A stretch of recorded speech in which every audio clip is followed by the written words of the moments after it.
Greetings, ladies and gentlemen. This is the Inept General bringing you another video, and this time, with 2020 looming ever closer, I thought I'd have a look at what we have coming up in Total War Warhammer 2, and for me, that is the Grim and the Green, or in Orcish, the Grom and the Grim. And that is the next likely DLC for Total War Warhammer 2. And we're going to have a look at the likely lords, the heroes, and the units we can expect, as well as maybe some hypothesis on the Regiments of Renown we might see there as well. So let's jump in with why I think these two legendary lords are coming up as far as Eltharion the Grim and Grom the Paunch are concerned. A lot of you will already know this. In fact, I was predicting this as far back as before the Total War Warhammer 2 release, I believe. If you want to check out my original video and have a laugh at some of the stuff I got wrong, do check the top right hand corner now to see what my original thoughts were on Warhammer DLC before any came out. But looking at one of the statements Creative Assembly made before the release of the latest DLC, The Shadow and the Blade, with Malice Darkblade and Snick the Deathmaster of the Skaven, we were treated to this little tidbit of information. We're aiming for our next Warhammer 2 DLC and 3LC to be out for Festag, and as mentioned in the recent patch notes, we're planning a number of fixes and improvements rather than revisiting an old world race in conjunction with this one. That's the update we didn't get this time round. We hope you'll like what we have planned, and not to worry because yes, greenskins will be getting updated next year. Now, we don't know when exactly in 2020 that will be, but we know they are getting an update. And with the Hunter and the Beast DLC, we saw an Empire hero, a race from Total War Warhammer 1, be introduced to the world of Total War Warhammer 2. And so it looks like that is a huge possibility of happening again with them looking to update the Greenskin faction. Who's the most likely? And that is Grom the Paunch. Now, why, you may ask? This little goblin is a renowned character for having invaded Ulthuan, the island of the High Elves. Now, he's the only greenskin to have ever done this, and so has become slightly infamous in the Warhammer world. And as the elves are a key part of Warhammer 2, if any greenskin is going to interact with them with this greenskin update, it is going to be Grom the Paunch. For the full lore of Grom the Paunch, what I'm not going to dive into here, do check the top right hand corner, or you'll find a link to a lore video on Grom the Paunch down in the description below. But he invaded Ulthuan, destroyed a whole bunch of waystones, almost undid the entire vortex, causing chaos to be unleashed upon the Warhammer world, but was stopped at the last minute by his arch nemesis, Eltharion the Grim. Now, Eltharion was away at the time of Grom's initial attack, but eventually returned to his home in Yvres and fought off this greenskin invader. These two go together as a pair, really. So if you're going to introduce a greenskin hero into the Warhammer world, it's probably going to be Grom, and if you're going to put Grom in, you have to put Eltharion in as well. Another reason why it might be a greenskin versus a high elf is the high elves are suspiciously short on legendary lords at the moment. They've had Tyrion, Alariel, the Everqueen, Teclis, and Alifanar. That's only 4, compared to the Dark Elves 5, the Skaven 5, and the Lizardmen 6. So they're a little bit short on numbers, and so if you were going to do an update to the greenskins, include a greenskin legendary lord who has ties to the new world, that's probably going to be Grom, and you're going to fill in that gap in the high elf roster, you're probably going to throw in Eltharion. There are, of course, alternatives. There are still Caradrian and Corhill, who are 2 high elf heroes who haven't made an appearance in the game yet. They are heroes more than generals on the tabletop version of the Warhammer game, so I can see them maybe coming in later on rather than this iteration, and none of them have particularly strong ties with the greenskins, and so that's why I've kind of discounted these guys for now. And I genuinely think these are the pair we're going to get, Eltharion and Grom the Paunch. Having said that, let's take a look at some of the hero packs we've had in the past and what they really equate to. Now, most of the legendary lord packs we've had in previous Total War Warhammers have been 2 legendary lords, a new kind of general, a new kind of hero for both sides, and 3 or 4 units on both sides roughly, as well as some Regiment of Renown thrown in as well. Now, we think this is going to be a Legendary Lord pack because we've been told by CA in previous Reddit posts and stuff that in Total War Warhammer 2, we're not going to be getting any more race packs. So it's probably going to be a lore pack. We see these two coming in together. We know who the two Legendary Lords are. We discussed that previously. Eltharion the Grim and Grom the Paunch. Let's take a look at what the new types of generals might be. And we're leading off with the only missing general from the Greenskin book is actually a Black Orc war boss. Now, this is basically a more armored version of a normal Orc boss. They might go for this, or they might go for something a bit different in terms of what they pick for their Greenskin general. But as far as the official army book is concerned, this is the only missing one. And you know what? It'd be kind of cool to have some other Black Orc bosses backing up Grimgor around the battlefield with the Greenskins. And it is a hole in the roster at the moment. But you could argue that that's already filled by Orc bosses, so they might come up with something new. But for my money, I'd like to see Black Orc bosses in the game, particularly because Black Orcs have a large role to play in stuff that's perhaps going on in the third game with the Chaos Dwarves and their effect on perhaps creating the Black Orcs to begin with. So it'd be fun to have them as an addition. On the High Elf side, there's actually a couple of choices of missing generals here. We don't have any general wizards, apart from Teclis, the Legendary Lord, of course, and Alariel. But we don't have the Archmages yet for the High Elves, and so you could do that. That would perhaps be the easiest thing for Creative Assembly to do. We already have wizards. It's maybe tweaking a model or two, and that's about it. You've got your Archmages right there, and Magic's already in the game. There's a good template and an easy template to get Archmages in the game. The argument could be made that Archmages are also quite a good fit thematically for Eltharion the Grim, because although Eltharion is predominantly a warrior, he does have an item that gives him access to some magic ability. So you could tie that into Archmages.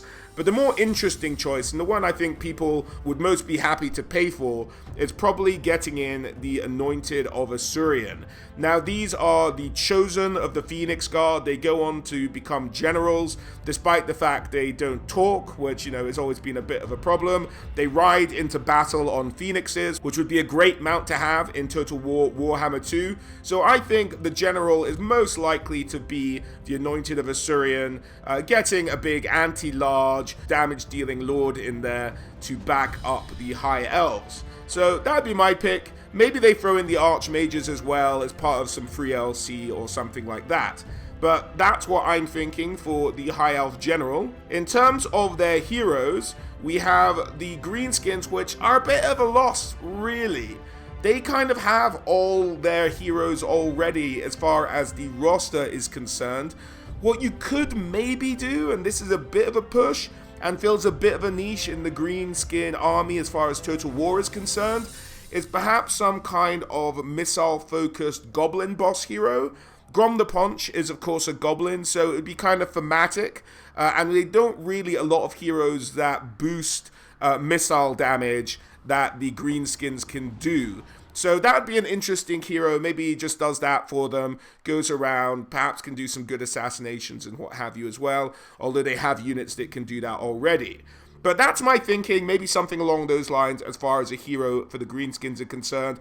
It would probably have to be something they make up at Creative Assembly. That's one of my ideas for the heroes. Bit of a stumper there, but that's what my thinking is. In terms of the heroes for the High Elves, we have the Sea Helm available. And the Sea Helm is basically a really jacked up Lefern Sea Guard. That's the idea behind him. The anti-large isn't that interesting, but the fact that he's a hybrid fighting lord, but we've maybe seen that with the Sisters of Avalon. But you could make it so the Sea Helm actually gives you huge boosts when you have the High Elves on the ocean. Boost to mobility against storm attrition, really enable the High Elves to be a bit more outwardly mobile in the world without having to take attrition traveling across oceans and what have you. I think that's where the Sea Helm could really come into their own as far as boosting the High Elf roster is concerned, rather than perhaps bringing unique things to the battlefield, such as his spear, obviously be able to fire missiles as well, one would hope. And I think he'll be included as the hero because one of the missing units has something to do with the Sea Helms, but we'll get into that in a little bit. The other option for the High Elves is, of course, the Dragon Mage, which we haven't seen introduced yet. And this is a mage who is specialized in one law of magic, and that is the fire magic we've seen in Warhammer so far. And he is upon one of his mount options is a fire dragon, the Sunfire Dragon. And that is a good combination, the youngest of the dragons, the weakest of them, but to be able to put a mage on a dragon would be a pretty good buff. And again, not really taking a lot of work. Modders are pretty much doing it as is already. They would just have to throw it in there as an official release to get those dragon mages up and running. And because it would take so little work, then that's why I think they might avoid it, because it's not something that we haven't seen or that modders can't do for themselves. Like the Archmages, the argument could be made that because these guys can do magic like Altharion can to a limited degree, they're kind of connected thematically in that way. But I just think the Sea Helms are that much more interesting, and the fact that one of the missing units is tied so closely to them kind of trumps it for the Sea Helms in this case. So I think that's why we're probably more likely to see the Sea Helm out of these two, but the Dragon Mages are cool as well. Moving on, let's take a look at some of the units we can expect in this upcoming DLC. And we're going to start with the Greenskins, and the first one's a bit of a classic, the Goblin Spear Chucker. Now, this is basically a bolt thrower, a bit of a less accurate bolt thrower than the Elves or the Dwarves, but it's a bolt thrower nonetheless, and I think what you could do to make this unique to the Greenskin armies, or not unique, but helpful and maybe filling a niche, is actually make it a bit more anti-large focused. All bolt throwers are in the game so far, but that would really help out the Greenskins bring down some of their larger enemies, as they don't particularly have a lot short of the Orc Biggins and the Boarboy Biggins to bring down a lot of large units, such as you see in the Tomb King armies and what have you. So the Goblin Spear Chucker might be able to help out with that, as far as how it fits in with the roster of the Greenskins. We also have one of my favorites, the Snotling Pump Wagon. Now, if you're going to do an army focusing on the Greenskins and a Goblin Lord such as Grom the Paunch, the one unit we're missing from the smaller side of the Greenskin race are the Snotlings. Now, we're going to get into why I don't think Snotlings themselves will be included as a unit a little bit later in this video, but the Snotling Pump Wagon could be a great chariot unit. The Greenskins have a few chariots. This one you could make a little bit quicker, and it has a few very fun attachments on it as well. In the tabletop version of the game, it could have a bulldozer on the front, it could have sails on it to make it go quicker, but it could also have wings. Now, this is where it gets slightly interesting, because a lot of, particularly Eltharion's units, as he rides around on a griffin, and the Knights of Yvresse are known for perhaps having some penchant and some regard for aerial combat, despite the fact it's very dangerous to fight in the air over there because their entire province is covered in mist. You could have it so the Snotling Pump Wagon has an upgrade where it gets wings and becomes a flying unit. It would be ridiculous, but having these little Snotlings all over the thing, using little mechanics to keep the little wings going, would be great to see, and I think the comedic thing would play off well against how ridiculous it would look flapping around in the air in a Total War Warhammer game. Now, we also had an idea, now I can't remember if this was fake or not, but I dug it out, and that was that there was some concept art apparently done early on in the development of Total War Warhammer 1 for the Snotling Pump Wagon, and we can see that here. You know, it looks fun, but, you know, throw some wings on that bad boy, and a little sail maybe, and then we can really get talking as far as an upgrade for this unit is concerned, or even the unit itself. That's the Snotling Pump Wagon, a great little unit. Now, the third unit, as far as the official 8th edition, which was the last official edition, not counting the end times of the Warhammer tabletop game, is concerned, the last unit we're missing is the Mangler Squids. Now, these are two larger than normal squids who are tied together by chains, and they run around snapping and biting at each other, and the chain between them catches anything and everything in between, ties it up, slices it in half, and they just tear through ranks of troops as they twirl around each other. Now, the only reason I question whether these will be the third unit for the Greenskins is that technically, from a standpoint of damage, that's pretty hard to do, perhaps, in a Total War game, to have these U2 units chained together, have that chain act physically against any units they encounter, have them knock over or be killed in real time, maybe potentially a bit too devastating, maybe a bit too complex to pull off. And so I started to think what else could be included as the third unit, and my best answer to this was a unit in the Monstrous Arcanum which Creative Assembly have pulled from before. The Necrofix Colossus for the Vampire Coast has been pulled from there, along with a couple of other things, and that is the Colossal Squig. Now, this is just a giant squig, said to be around the size of a giant from toe to the top of their head. And these things are just big squigs, and that's just really blowing up the squig you have and maybe adding a bit more detail on the texture. But I'd love to see an animation of perhaps one of these guys eating a bone giant or something like that. Just a huge squig bouncing around the battlefield. A lot simpler to do as far as collision impacts and what else have you are concerned. So that would be a fantastic unit to see. Perhaps not as maybe hardy as a giant or a mammoth, but maybe a lot quicker getting around the battlefield than those units are as well. So that could be a great addition to the Greenskin army. There are some other options here as well for the third unit I think will make it into their roster. For example, there's the River Trolls, who aren't necessarily unique to Greenskins, but a different variety of troll. They'd have Strider, but I think that's such a generic aspect. It's just a retexturing of a unit they already have. Maybe that's why, or maybe that's why it's not perhaps going to be included. So I kind of discarded the River Troll. And there's also the Snotlings themselves, which I mentioned when we brought up the Snotling Pump Wagon. Now, all these guys would be good for is a tar pit. They just hopefully hold up a unit long enough for you to maneuver around and smash into them or something like that. But basically, the goblins with spears in the Greenskin army already does that in Total War Warhammer. So there's really a limited niche to how useful these guys could possibly be. That's why I've kind of discarded them. I mean, you could make them perhaps missile resistant because they're so small, they're hard to hit with arrows or something along those lines, and have them be a unit like that. But I just think the niche is perhaps taken already, and as far as I'm concerned, it's okay if you maybe skip these guys as long as you give them their pump wagon that they can get around with in the battlefield. And of course, I did slightly misspeak. These guys are included in the army book, but in my mind, I was including them with the Snot Wagon. But there you go, you got the Snotlings. For me, you can skip them, that's okay if we could get the Colossal Squig instead. And the other one is actually an interesting one, a kind of very interesting looking unit, and that's the Idol of Gork or Mork, or whichever you prefer.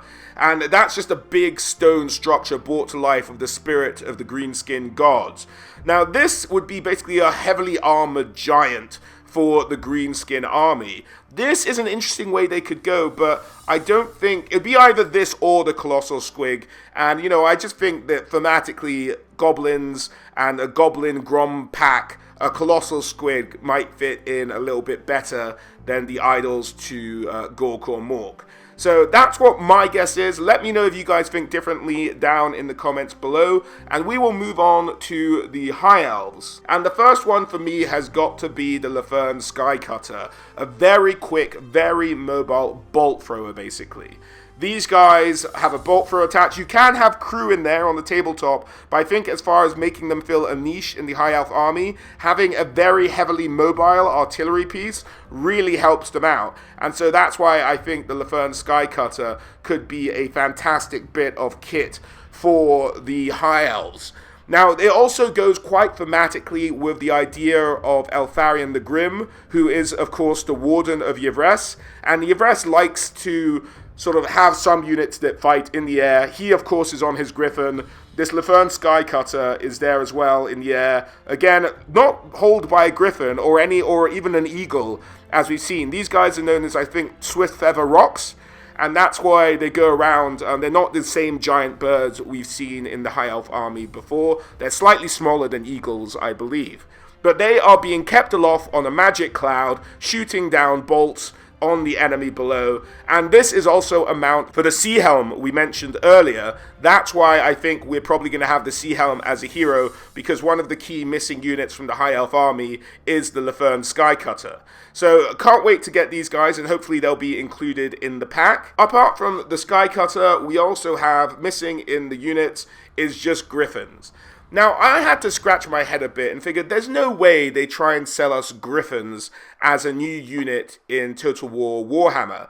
They are comparable to the Eagles in terms of how you'd use a single Griffin without a rider in Total War Warhammer, and Eltharion himself will come on a Griffin, and they've already modeled Griffins. So it'd be very bizarre just to have them like this. And then I remembered a piece in... Now, I don't like to usually delve into the end times, but Creative Assembly have delved into the end times for Regiments of Renown and inspiration for certain unit and certain things along those lines. So I remember that there is a unit that I will get into a bit more detail a little bit later in Yvres, known as a unit of Griffin Knights.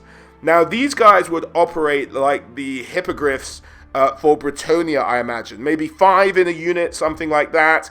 And they go around just charging down the enemy, armor-piercing damage, very useful. And that's perhaps how they might introduce Griffins into the High Elf army. It's a unit of Flying Knights that can go up against maybe perhaps the Pegasuses or the Hippogriff Flying Knights of Bretonnia. So that's how we might see the Griffins introduced for my money in Total War Warhammer 2 for the High Elves, because I don't think they could really get away with adding single feral Griffins as a unit to the High Elf army, and it's not really needed as the Eagles are already there. Moving on from the Griffins, we are going to look at the other missing unit from the official roster, and that is the Lion Chariots of Crais. Now, these guys, of course, not really heavily tied to Eltharion himself, but, you know, near enough neighbors, and sort of won over, and they can be friendly to each other, and, you know, send some reinforcements Eltharion's way to start munching on some greenskin filth. So, these guys are a missing unit, heavy-hitting chariot, lions on the end, very anti-infantry. These guys should be the hardest of the chariots, the hardest hitting, and the best in close combat as well. And it said that only the best white lions, or the fiercest white lions in fact, end up mounted on these chariots. So I'd love to see the Lion Chariot make an appearance in this upcoming DLC. Now, what are the other options for the High Elves? And there's not really a lot. If you get in those 3 units, those are really just the units for the High Elves. That's the whole roster, at least as far as the 8th edition is concerned. We really have everything. So what are the other options? There's a couple of things you'd have to start thinking a little bit outside the box to do, and the first of these is maybe taking the idea of the Lion Chariot, and there have been known to be war lions in Crais as well. And you could maybe have a pack of these, just go around, kind of a slower version of dogs in other armies, but much hardier, and they'd go around attacking enemies on their lonesome, maybe with a trainer or something, and that could be a band of war lions. So that could be an interesting unit as well if you didn't want to have them on the end of a chariot. And the other option is a unit very tightly linked with Yvres, which is the Mistwalkers. Now, the idea of these guys is they're basically rangers. They're like the next best rangers after the Shadow Warriors. But they do kind of similar things. Now, these guys go around fighting demons in the mists of the province of Yvres, and they do it very well. They're usually nobles, but I don't think we'll see these guys included because they're already filled a niche. They're basically archers or rangers, and that's already in the High Elf army. And they've never really been included in any army book in particular. They're more of a how to distinguish High Elf rangers from Yvres from the other rangers, such as Shadow Warriors. So those are the Mistwalkers. Let's have a look at what I think will be in the package overall. The Legendary Lords, Grom and Eltharion the Grim, the Generals, the Anointed of Asurion and the Black Orc Boss, the Heroes, the Sea Helm with the new Sky Cutters as one of his mounts, and perhaps a Gobbo missile or something along those lines that Creative Assembly might have to conjure. The units, the Laferne Skycutter, the Lion Chariot, and the Griffin, perhaps Griffin Knights. And the units for the Greenskins, the Goblin Spear Chucker, the Pump Wagon, and the Colossal Squig. That's what I think will be in this upcoming DLC. Most of this we've been able to put together from holes in the rosters from the army books of the tabletop game, and now we're really going to start to delve into kind of the more raw speculation part of the video, and that is trying to guess what Regiments of Renown we might get in the DLC pack as well. Now, where Creative Assembly gets some of their stuff, sometimes it's all from one specific source, sometimes it's spread out, sometimes it's from books, but it can be a little bit temperamental as far as what they pick and what they don't. So what I'm going to do is basically explain to you why I think some units are going to make it, and I'm going to start with what I think will be the most likely Regiments of Renown, and as we go further down the list, starts to get least likely, and at some point I'm just blank guessing at stuff I've seen. So with the Regiments of Renown, we know they like to do two things. They like to focus for new units in the DLC pack itself, and sometimes they like to throw in some just surprises from the old units and just bug them up, but that's rarely. They'll try and focus predominantly on the new units. So having said that, let's have a look at what I think will be the first up, and this is actually the latter, where they're looking at an old unit and making a Regiment of Renown out of that. And that is because a lot of the Regiments of Renown from the High Elves have been taken from one book known as Uniforms and Heraldry of the High Elves. Now, in this book, all but one of the special units mentioned in this book are already Regiments of Renown in Total War Warhammer 2. The one that's conspicuously missing are these guys, the guys on the cover of the book itself, and that is the Spire Guard of Tor Yvresse. They protect the central spire in the one big city of Yvresse, and they are elite archers. You could argue that these are perhaps Mistwalkers or not, but these guys I think will probably end up being the Regiment of Renown. The fact that they are the only unit in that whole book that is specifically mentioned, has a full-page spread about them, that isn't a Regiment of Renown so far, kind of makes me think that they will make an appearance, particularly because they are tied to Tor Yvresse, the home city of Eltharion the Grim. So I think these guys are most likely to probably make an appearance. Next up, we have what inspired my choice for the Griffins, and that is the Knights of Torgaval. These guys hail from Yvresse. They are Griffin Knights. Despite the fact it's very difficult to train in Yvresse just due to the mist, flying is usually discouraged, but these guys persisted anyway. They are the bravest and have ended up being, for the skills they've learned from basically flying blind, some of the best air fighters in the High Elf army. So if we get Griffins introduced, as I suspect, as Griffin Knights, then these guys will be the Regiment of Renown for those Griffin Knights, the Knights of Torgaval, perhaps smaller Griffins than the one Eltharion goes around on himself, but that's what these guys will be doing. So I think these guys, if we do see Knights introduced as Griffin Knights, are the most likely to appear. Next up, the only named Skycutter I could find was the Sons of Callaghan. Now this is going into that stuff with the new units, the same as those Griffin Knights. 2 new units, Regiments of Renown, 1 old unit, and probably that's what we usually get. We usually get 3 of them. Now, these guys, in terms of what I speculate might be their special ability, they are named after a dragon, apparently, and it was a water dragon, so maybe it's a slowing water effect, or they have maybe a spell of the deep or something they can pull out. There's a lot of ways you could interpret this as far as throwing a special skill on the Sons of Callaghan as a special unit. But those are the top 3, I think, for the High Elves. Now, the one unit there that's missing a Regiment of Renown, perhaps, are the Lions of Crace, but the only ones they ever really get mentioned I managed to pick up from the usual sources, and when I say the usual sources, I think for particularly the High Elves, the only 2 sources used for units was the End Times army books and the Uniforms and Heraldry book I mentioned earlier. So just going through those books, the only Lion Chariot I ever saw was the Last Pride, but this is really made out of stragglers during the End Times, and you guys know I don't like to talk about the End Times, but it's really just a batch of survivors, like the last survivors of Crace are on these chariots, so you couldn't really name them the Last Pride. It wouldn't make a lot of sense, so I doubt they'll name them this. One other idea, if they ever do the Regiment of Renown for the Lion Chariot, is that all the Lion Chariots have the symbol of Rahagra, who's said to be the father of the White Lions, and each chariot has this, and if you get it defaced or scuffed, and that marks, you're kind of looked on with dishonor. So you could just have as like Ragra's Chosen or something like that if you're going to do a Regiment of Renown of the White Lions. But I don't think we'll see that. I think my top 3 picks are probably the most likely for the Regiments of Renown for the High Elves. Now, when we get to the Greenskins, it's much harder. I couldn't really find any particularly distinctive spear chucker. You guys might be able to find one. One's maybe mentioned in the book, but I don't have an instantaneous encyclopedic knowledge, I'm afraid. I am fallible, so I couldn't think of one. So I couldn't think of a goblin spear chucker, and I couldn't necessarily even think of a snotling pump wagon that carries a name of any notoriety at all. So really, we're stuck with the squigs. The colossal squig could see the emergence of the big red un, a particular colossal squig of note. Perhaps even being a flame, if you're going to call him the big red un, but that's not necessarily in his lore at all, but just the way that that kind of thinking might go.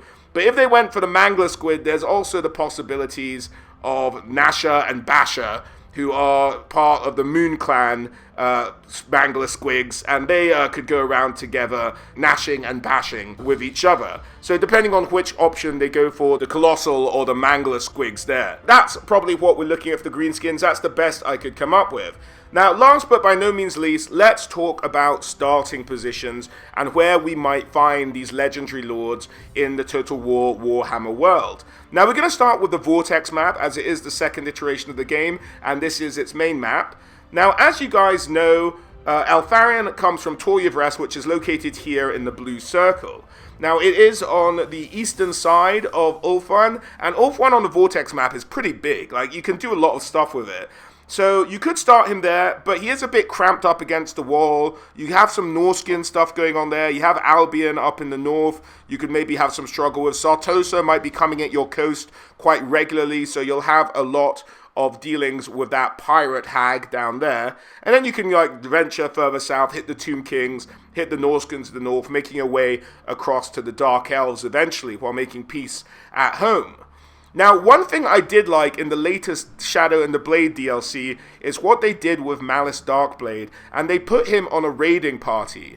Now, I haven't really covered a lot of the lore of Eltharion the Grim. I have done a separate video, you'll see popping up in the top right-hand corner now, discussing his lore, but he is also known as a famous raider. He is said to have even got as far as Nagaroth itself, raided there, the only High Elf army to successfully do so, and he's also raided in the Badlands, trying to get revenge after he defeated Grom the Paunch, only to retreat once he realized that, much like a sadomasochist, the Greenskins actually kind of like it when you start slaughtering them. It really revs them up, and a lot more of them get together to come and fight you. So, he'll be at home, and there is the option, because he is that raider, to have him control Tor Yvresse, but perhaps send him on an expedition to, in the Vortex map, the Dark Elf territory, because you don't get a lot of the Badlands, a lot of the Greenskin territory. So perhaps up here, there's not a lot going on in this territory. He could fight Norskins. He's maybe coming up against Helbrun as his first legendary lord. A lot of Dark Elves there, some Skaven eventually as he works his way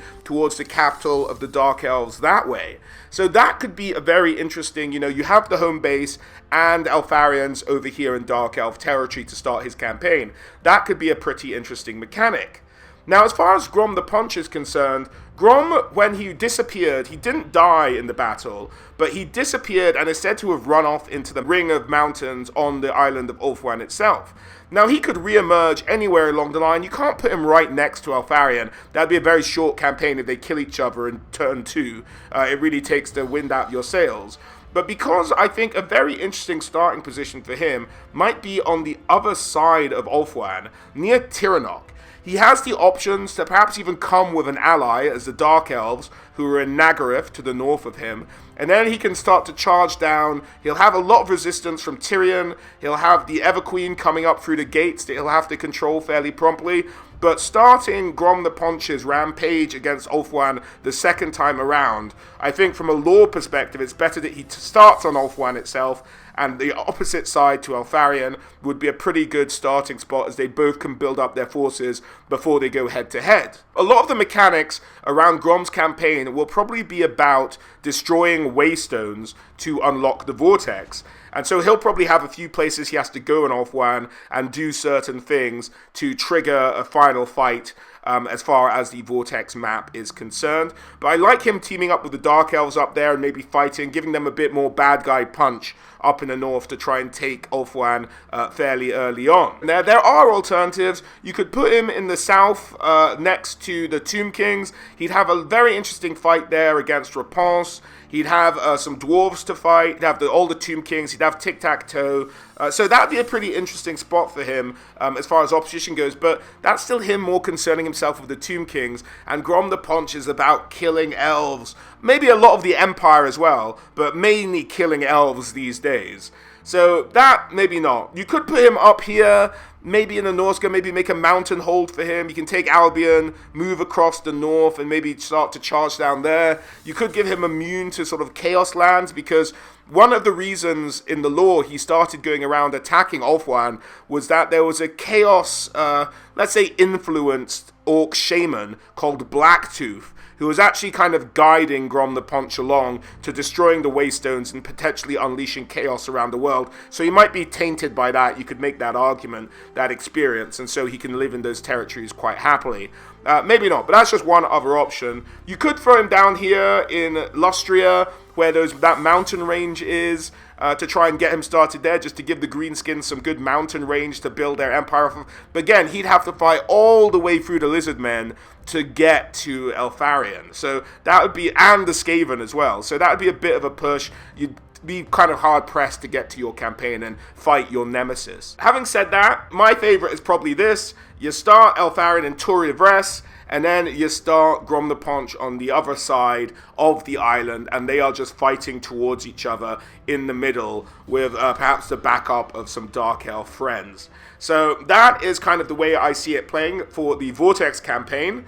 In the Mortal Empires campaign, we can try something a little bit different. We can still have the idea of Eltharion having Tor Yvres, but then I'm going to rehash the idea of the expedition, and I like that perhaps he's had word that Grom the Paunch has re-emerged in the old world, and he sets off for the Badlands. So start somewhere around here, perhaps, and Grom the Paunch himself can, in the Mortal Empires campaign, end up here in the desert.